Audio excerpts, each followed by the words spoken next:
They called you a sinner like it was an insult, as if that label could stick to a soul burning too hot for holy water. But what if I told you that being called a sinner might actually be the highest compliment? Because here's the secret they don't want you to know. Some of the most powerful souls walk this earth wearing that title like velvet. You didn't flinch when they tried to drown you in shame. You laughed while their halos choked on hypocrisy. That laugh alone should have been warning enough.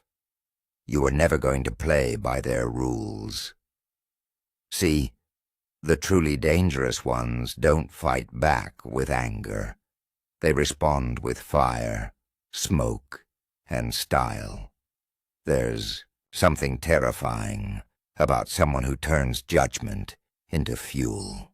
They wanted a saint, but got a smiling hellstorm wrapped in sarcasm. The kind of person who remembers every backstab, every lie, every whispered prayer against them. And instead of crumbling, they collect those moments like trophies. Because, let's face it, forgiveness is overrated when it comes from trembling hands. Imagine walking into a room and making both demons and angels pause mid-breath. Not because you're evil, but because you don't fit any of their pre-written scripts. You broke the mold so badly they had to scramble just to glue the pieces back together with fear.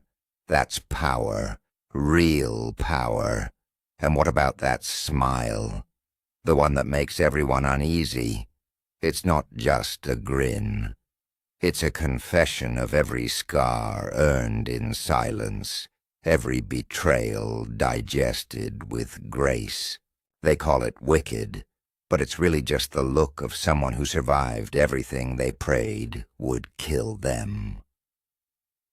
Here's the twist they hate most.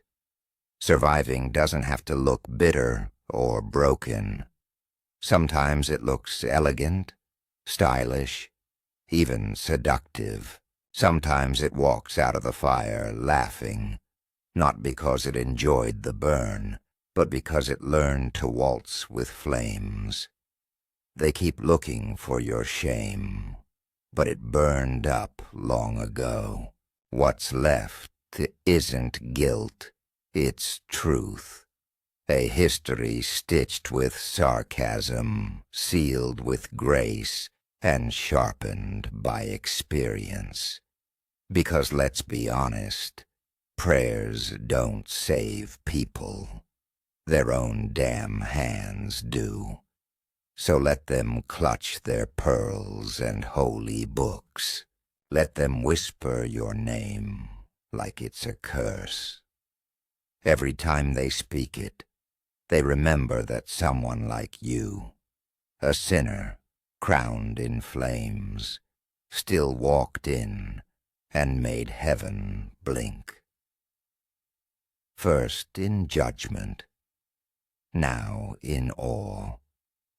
The funniest part, they thought calling you a sinner would stop you, like words have ever been enough to chain a wildfire, like labels slapped on by trembling hands could ever hold back a force born to tear through illusions.